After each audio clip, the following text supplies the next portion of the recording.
7장 1절부터 9절까지 말씀입니다. 우리 한 절씩 교독하도록 하겠습니다. 그들이 암비볼리와 아볼로니아로 다녀가 데살로니가에 이르니 거기 유대인의 회당이 있는지라.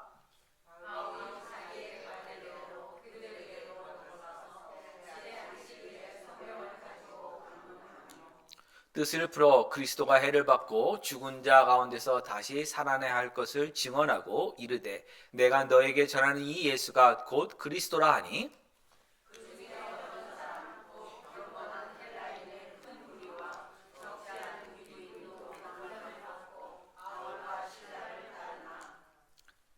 그러나 유대인들은 시기하여 저자의 헛던 불량한 사람들을 데리고 때를 지어 성을 소동하게 하여 야손의 집에 침입하며 그들을 백성에게 끌어내려고 찾았으나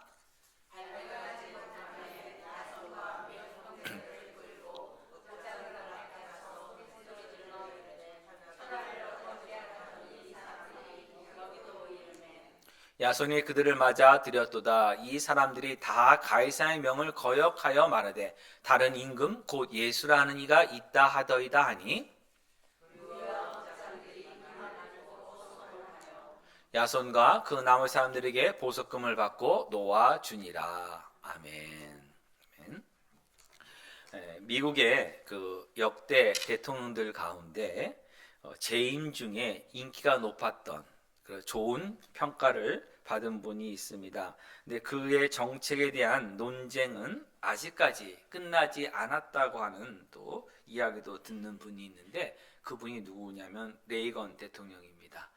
보수층에서는 거의 신화적인 인물입니다. 그 당시까지만 해도 이 진보 측이 이렇게 앞서 나가는 분위기였는데 레이건 대통령 이후에 보수가 힘을 크게 얻었기 때문입니다. 근데 진보층에서는 그 레이건 대통령이 했던 정책 중에 레이건 노믹스라는 게 있어요. 경제 정책인데 이 정책이 부의 불평등을 좀 심화시켰다라고 이렇게 비판하기도 합니다. 근데 레이건 대통령 시대 이 국제 문제에 대해서는 이른바 팍스 아메리카 시대였다라고 이렇게 평가하기도 합니다. 팍스 아메리카라고 하는 것은 라틴어의 팍스, 그 뜻이 뭐냐면 평화입니다. 그래서 미국에 의한 평화를 말합니다. 그래서 미국이 세계 평화를 주도한다, 세계 경찰이다라고 하는 그런 평가가 됐던 시대입니다. 근데 원래 이 표현은 고대 로마 제국이 주창한 팍스 로마나를 빗대어서 이렇게 말한 것입니다. 로마 제국은 2000년 전 지중해 연안과 서부 유럽을 다스리던 통치하던 아주 큰 나라 제국이었습니다. 서로 다른 민족들로 다 모여져 있었고 종교도 다르고 이런 문화도 다 다릅니다. 그렇기 때문에 역사적으로 지역들의 그 분쟁이 매우 심했습니다. 싸움이 매우 심했는데 로마 제국이 그것을 강력한 군대와 법으로 통치하다 보니까 지역 분쟁이 사라지게 된 거예요. 왜냐하면 자기들끼리 싸우다 보면 누가 와서 때려요? 로마가 와서 때리니까 로마가 무서워서 서로 싸우지 않은 겁니다. 그 유명한 얘기가 있잖아요. 견원지간이란 말 혹시 여러분 기억하세요? 개와 원숭이는 만나면 어떻게 돼요? 서로 싸워요. 원수 사이예요. 근데 어느 날 보니까 개하고 원숭이가 서로 어깨동무하고 가는 거예요. 왜 보니까 그 뒤에 호랑이가 있어요.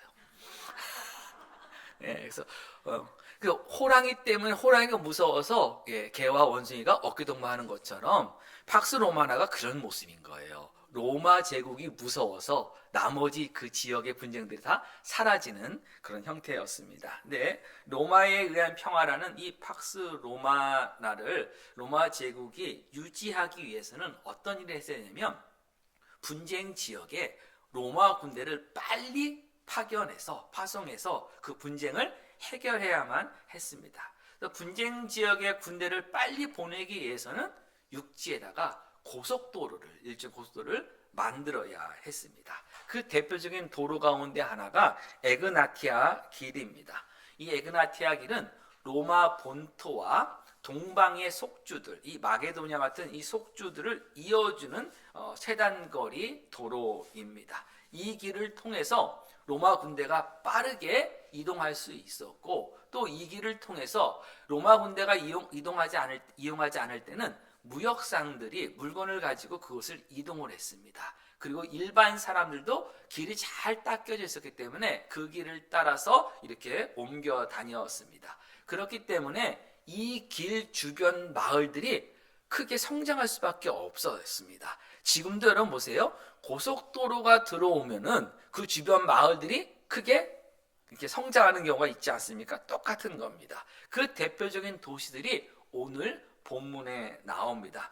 1절부터 보시면 그들이 암비볼리와 아볼로니아로 다녀가 데살로니가에 이르렀다라고 나옵니다. 여기서 그들은 누구냐면 빌립보를 떠난 바울과 실라입니다. 근데 왜 그들이라고 했냐면 그 앞에서는 우리라는 말이 나왔거든요. 근데 우리는 누구냐면 바로 사도행전과 누가복음을 쓴 누가입니다. 누가가 함께 움직일 때는 우리들이 이렇게라고 나가는데 지금 누가는 지금 빌립보 교회에 남겨져 있다고 지난주에 말씀을 드렸습니다. 그래서 지금은 그들이라고 바울과 실라가 이동했다라고 이렇게 말하고 있는 것입니다. 빌립보에서 암비볼리라는 곳에 가서 잠시 머물고 또 암비볼리를 떠나서 아볼로니아 가서 또 머물고 또 아볼로니아에서 잠시 또 머물다가 데살로니가로 간 겁니다. 근데 빌립보에서 데살로니까지의 거리는 약 100마일이고 앞에서 암비볼리와 아볼로니아는 각 한 30여 마일 정도 떨어져 있었던 그런 도시들이 마을들입니다. 근데 바로 이 빌립보와 암비볼리, 아볼로니아, 데살로니가가 모두 로마 제국의 속주인 마게도니아에 소속한 도시들입니다. 앞에서 말씀드린 에그나티아라는 그 길이 연결되는 도시들입니다. 빌립보는 마게도니아의 첫 성이라고 불릴 정도로 역사가 깊은 도시이지만 도시 규모 자체는 크지 않았습니다. 그리고 헬라인들보다는 로마인들이 주로 그곳에 거주하고 있었던 작은 로마라고 불리는 곳이었습니다. 근데 이 데살로니가는요, 에그나티아라고 하는 이 길이 지나가는 곳이기도 했고 무엇보다도 항구 도시였습니다. 그러다 보니까 교통의 요지였고 무역상들을 비롯한 모든 상업의 중심지였어요. 그래서 많은 사람들이 거기 살았습니다. 쉽게 생각하면은 샌프란시스코라고 보시면 됩니다. 샌프란시스코도 항구 도시잖아요, 원래.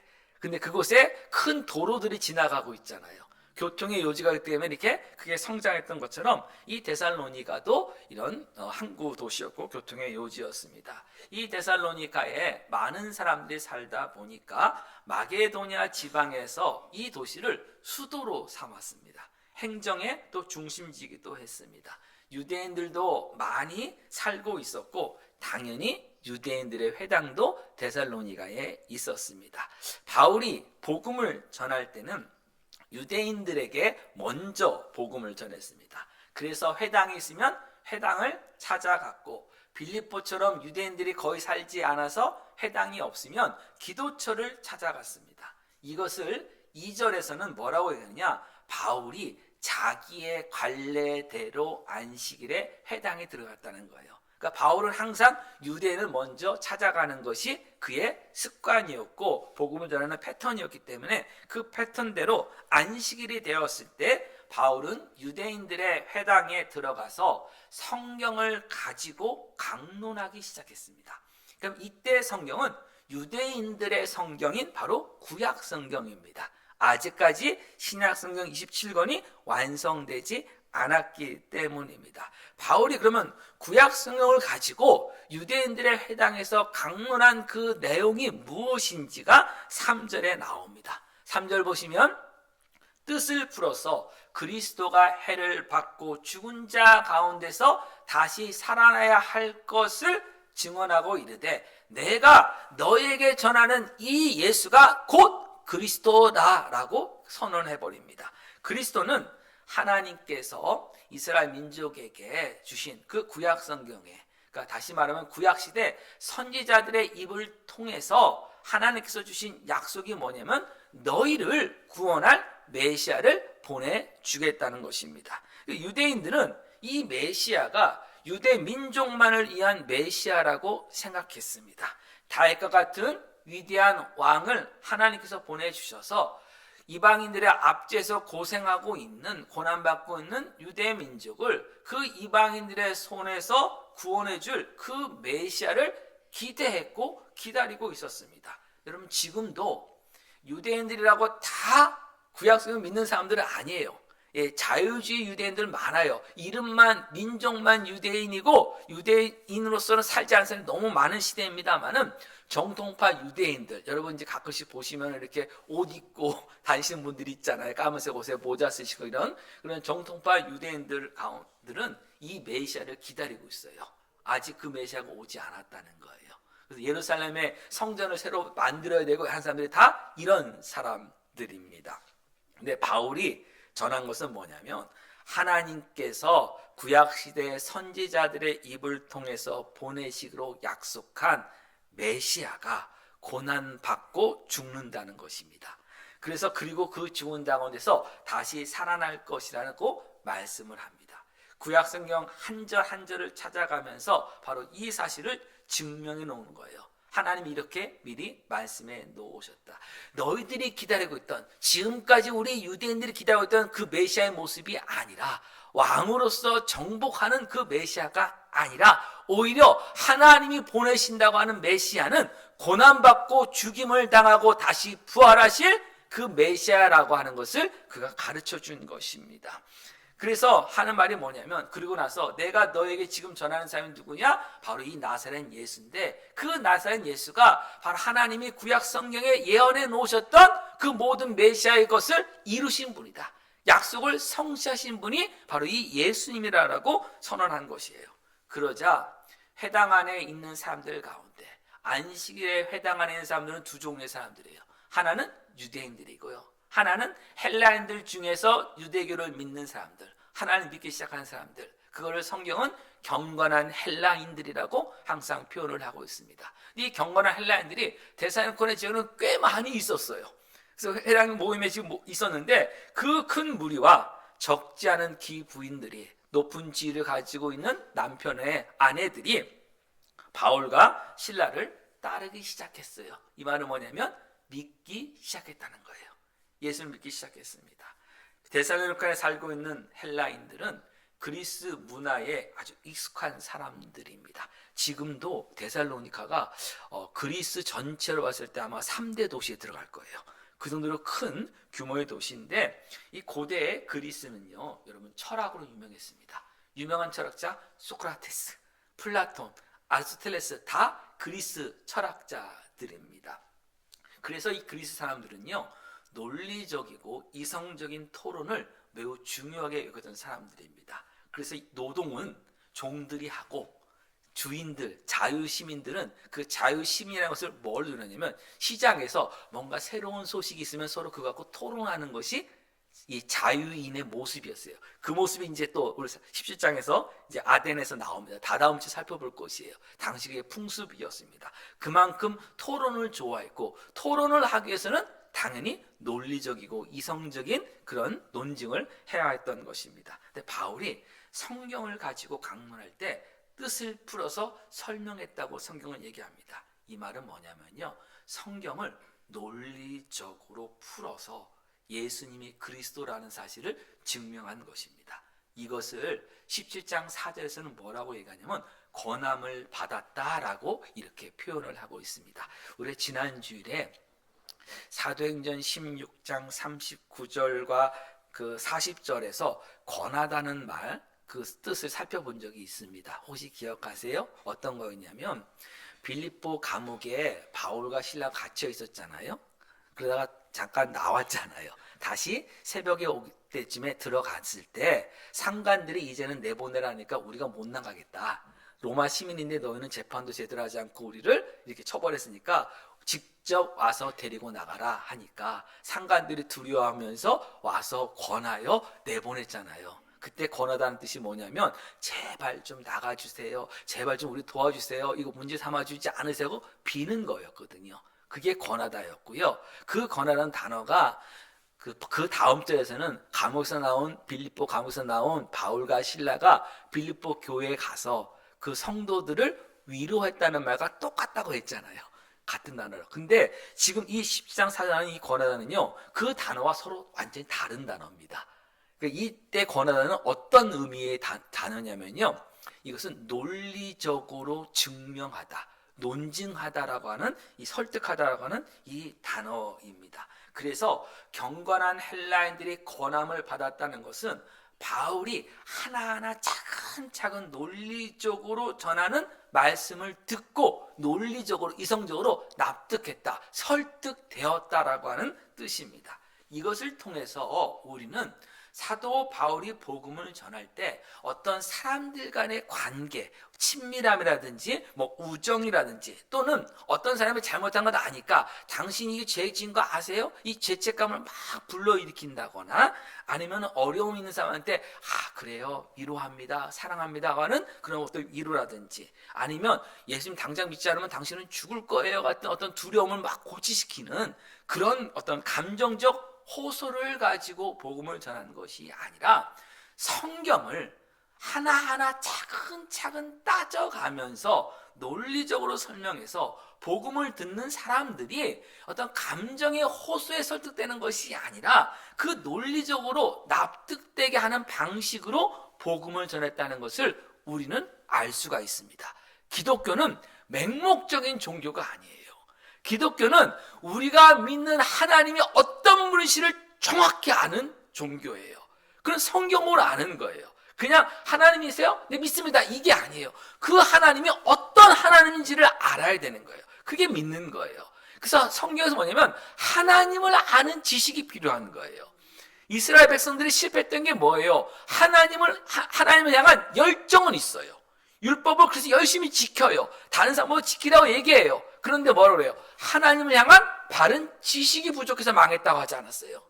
그것처럼 하나님이 어떤 하나님인지를 정확히 알려면 당연히 성경 말씀을 통해서 우리는 하나하나 찾아봐야 되는 거예요. 그것을 바울이 복음을 전할 때 그대로 그 방식을 따랐던 것이에요. 그냥 믿으라는 것이 아닙니다. 이 모습이 사도행전 26장 28절에서도 우리는 찾아볼 수 있어요. 바울이 세 번째 선교행을 마치고 예루살렘에 갔다가 결국 잡히게 되잖아요. 그래서 감옥에 가게 되는데, 그러다가 이제 가이사라까지 이동하게 됩니다. 그때 헤롯 아그리파 2세라고 하는 사람이 가이사라에 있는 그 총독 관저에 방문하게 되는데, 그 총독에서 그 아그리파 앞에서 바울이 자신의 처지를 설명할 수 있는 그 기회를 얻게 됩니다. 그래서 바울이 이야기를 합니다. 어떤 이야기를 하냐면, 자신이 어떤 사람이었는지, 박해하던 사람이었고, 그전에 자기는 완전히 정말 유대인 중에 유대인이라는 사람을 정확히 얘기를 하고, 율법 공부도 열심히 하면 다 알려줍니다. 하면서 근데 내가 어떻게 예수님을 만나게 되었는지, 그리고 예수님이 나에게 어떻게 복음을 전하는 사람으로 만들어 주셨는지, 이것을 하나하나 다 이야기를 합니다. 그러자 그걸 듣던 아그리빠가 이렇게 얘기합니다. 너가 적은 말로, 다시 말하면 그냥 길게 말하진 않았지만, 짧게 말했지만 나를 설득하여 그리스도인이 되게 하려 하는도다라고 했어요. 그 말은 뭐냐면, 아그리빠가 들을 때 바울은 감정적으로 저 정말 억울해요, 왕이시여, 정말 억울해요, 아그리빠요, 제가 여기 들어올 이유가 없어요, 제가 무슨 죄를 저질렀다고 하는지 모르겠어요, 이 사람들이 정말 나쁜 사람들이에요 하는 어떤 그런 감정적 호소를 한 게 아니라, 자신이 어떤 사람이었고 어떻게 예수를 만나게 되었고 그 예수님이 누군지를 하나하나 설득하는 방법을 썼다는 거예요.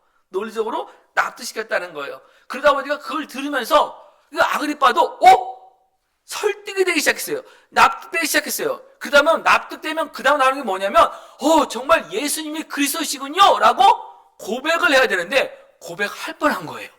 하다가 이러면 나는 큰일 나는데 하는 생각에 얘기한 게 뭐냐면, 너가 적은 말로 나를 설득해요 그리스도인이 되게 하려 하는구나, 내가 넘어갈 뻔했다, 마지막에 이렇게 하는 것입니다. 이것을 통해서 우리는 무엇을 보냐면, 복음을 전한다는 것, 그 복음이라고 하는 것 자체가 성경 말씀의 철저하게 근거는 매우 논리적이고 이성적인 말씀이지, 단순하게 우리에게 어떤 감정적으로 믿게 하는 것은 아니다라는 것을 우리는 알 수가 있습니다. 믿음은 감정에 기반을 두지 않습니다. 믿음은 불변하는 영원하신 하나님의 말씀에 기반을 둡니다. 말씀에서 믿음으로 나가는 것이지 감정에서 믿음으로 가는 것이 아닙니다. 근데 우리는 내가 어느 날 기분이 좋으면, 뭔가 잘 된 일이 있으면 막 믿음이 막 세져요. 그러다가 뭔가 좀 안 좋은 일이 있으면 그냥 기분이 쭉 쳐지면서 내가 믿는지 모르겠어요, 이렇게 얘기를 해요. 믿음을 어디다 둔 거예요? 내 감정에 둔 거예요. 감정이 우리 믿음이 주는 게 아니에요. 우리 믿음이 강해지려면 말씀을 정확히 알아야 돼요. 말씀에 근거를 두셔야 돼요. 그러면 믿음은 굳건히 세워지게 되는 것입니다. 믿음은 믿는 나와 믿음의 대상인 예수님을 정확히 아는 관계입니다. 믿음은 예수님을 나의 주님이자 왕이시라고, 구원자라고 의지하는 그 결과입니다. 그래서 복음을 전한다는 것은 그 믿음이라는 결단하도록 인도하는 과정이 복음을 전하는 것입니다. 바울이 데살로니가에 있는 유대인의 해당에 있는 사람들에게, 그래서 구약 성경을 가지고 하나하나 찾아가면서 메시아가 고난을 받고 죽임을 당하고 다시 살아나야 할 것을 가르쳐 준 것이고, 이것을 하나님이 미리 다 그래서 미리 말씀해 주셨던 것이 이루어진 분이 바로 예수님이다. 그래서 예수님이 바로 그 메시아 그리스도라고 담대하게 선포한 것을 권했다라고 성경이 말하고 있는 것입니다. 즉 믿음이라고 하는 가는 어떤 문이 있어요. 그 문까지는 이성적이고 논리적인 동의를 얻을 수 있도록 성경을 가지고 이끄는 강해를 했고, 그 강해에 납된 사람들이 마음을 열 때, 그 열 때는 성령님이 여시는 거예요.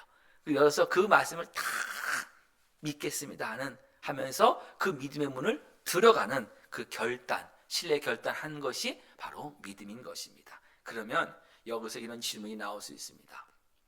복음을 이성적으로 논리적으로 이해해서 믿게 된다면 결국 머리 좋은 사람이나 아니면 이 논리적 어떤 이성적 훈련이 되어 있는 사람만이 예수님을 믿을 수 있는 건 아닌가.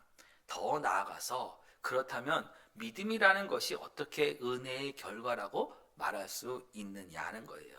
왜냐하면 나는 이성적인 머리를 가지고 있고 논리적인 머리를 가지고 있고 나는 이런 훈련을 받았기 때문에 믿을 수 있었다면, 그 믿음이 생기기 위해서는 나에게 훈련이 되어 있다고 하는 어떤 자격 조건, 아니면 내 머리가 좋다고 하는 어떤 자격이 조건이 생기게 되기 때문입니다. 근데 여러분 아닙니다.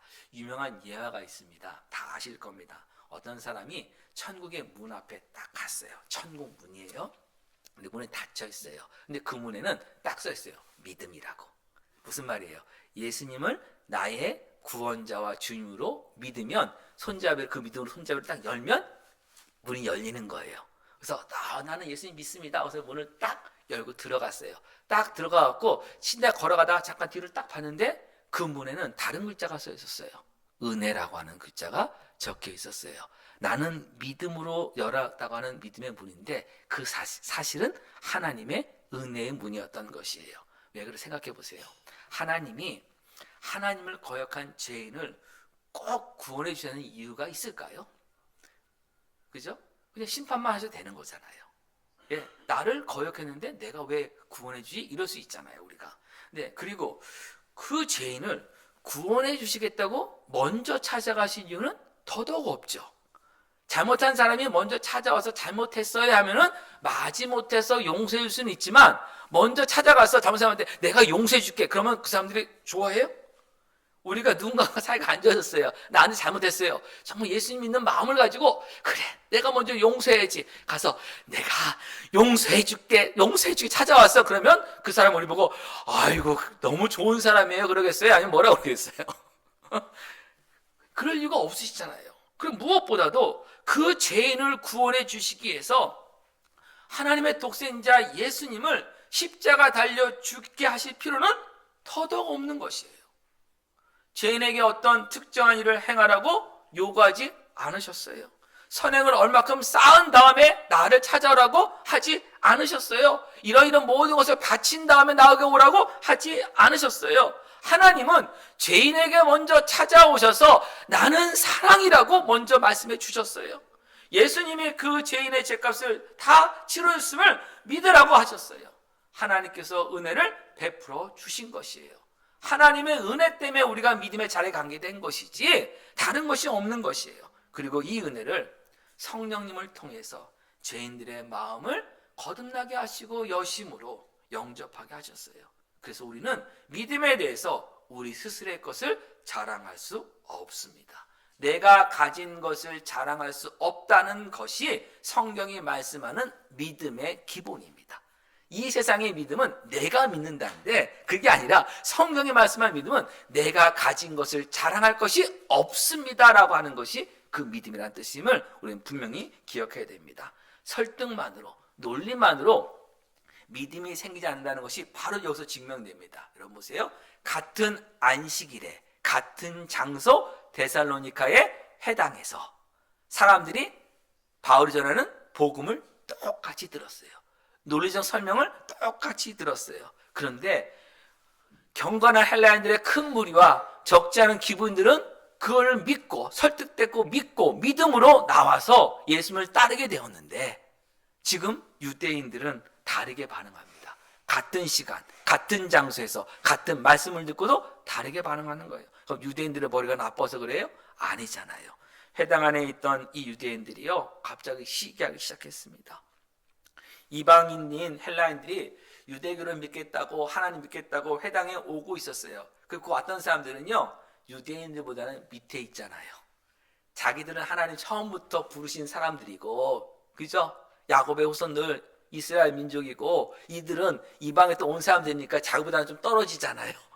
예, 그렇게 알고 있었는데 이제는 예수 믿는 사람이 되었어요. 근데 이 모습 보고 왜 시기합니까? 유대인들은요 아직까지 메시아가 오지 않았다고 생각하고 있어요. 메시아가 오면 로마 제국에서 유대가 독립할 것이고 강한 국가가 되어서 떵떵거리고 살 수 있을 거라 생각했어요. 그런데 기적을 행하는 것을 보니까 메시아라고 생각했던 나사렛 예수가 자신들이 바라던 그 메시아의 모습을 보이질 않았어요. 실망해서 결국 그 예수를 죽였습니다. 하나님께서 보내시기로 약속했고 그들이 기대하고 있던 메시아가 아니라고 생각하기 때문입니다. 근데 바울이 구약성을 통해서 논증한 메시아는 고난받는 종입니다. 죽임을 당하고 부활하는 메시아입니다. 그리고 나사렛 예수가 바로 고난을 당하고 죽임을 당한 후 부활한 메시아 그리스도라고 바울이 전했을 때 그 말씀을 들은 유대인들은 그동안 우리는 성경도 잘 모르는 사람들이고 우리는 메시아가 어떤 역할을 하는지도 잘 몰랐던 사람들이라는 것이 드러나게 돼버린 거예요. 헬라인들은 구약 성경의 예언이 성취된 분이 예수 그리스도를 믿으면서 이제 신약 성경으로 넘어가게 되는 건데 교회로 넘어가게 되는 것인데 함께 바울의 강해를 듣는 유대인들은 아직도 완성되지 않았다고 생각하는 구약 성경에 머물고 있는 것이에요. 오히려 지금 역전돼 버린 것이에요. 모든 것에서 시기가 납니다. 무시를 당했다고 생각합니다. 결국 길거리에 저자의 불량배들을 사주해서 바울과 시라를 찾겠다고 온 도시를 다 뒤집고 다녔습니다. 이 말은 회당에서 바울이 그 복음을 전할 때는 바울과 신라를 막지 못했고 잡지 못했던 것이에요. 경건한 헬라인의 큰 무리와 또 적지 않은 기분들이 예수 믿게 되었고 바울과 신라를 따르고 있었기 때문에 그것이 두려워서 그 일을 하지 못했어요. 근데 유대인들이 집에 돌아와서 가만히 생각해 보니까 점점 더 화가 나는 거예요. 충청도 사람 같은 느낌이죠. 앞에서는 아무 말 안 하고 있다가 집에 와서 가만히 생각해 보고 이렇게 화가 나는 사람들이 충청도 사람들이거든요. 제가 충청도고 저희 어머니 충청도니까 괜찮아요. 충청 남북도 다 저희 집안이니까 상관없어요. 다른 사람 제가 무슨 경상도나 전라도 얘기하면은 이거는 막 지역 저기 하지만 뭐 충청 사람이 충청도 말하는 건 상관없잖아요. 근데 어찌 됐든 간에 집에 와서 생각하니까 기분이 안 좋아요. 무시당했어요. 화가 났어요. 그래서 길거리에 불량배들을 막 모아서 소동을 일으킵니다. 근데 못 찾아요. 그러던 중 야손이라는 사람, 야손은 영어 이름이 제이슨이에요. 제이슨이 성경의 야손이에요. 이 사람 집에 바울과 신라가 머물렀다는 소식을 듣게 됩니다. 그래서 아예 이 야손이라는 집을 찾아가는데 그 집에서도 바울과 신라를 찾을 수가 없었습니다.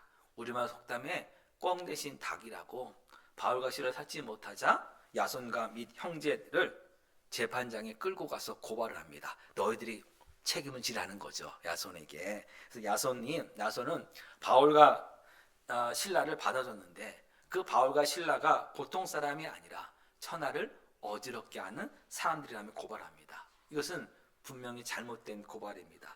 바울과 신라가 언제 천하를 어지럽게 했습니까? 혁명을 꾀한 것도 아니고 폭력을 휘두른 것도 아닙니다. 오히려 고발한 유대인들이 그 저작거리의 불량배들을 데리고 소동을 일으켰잖아요.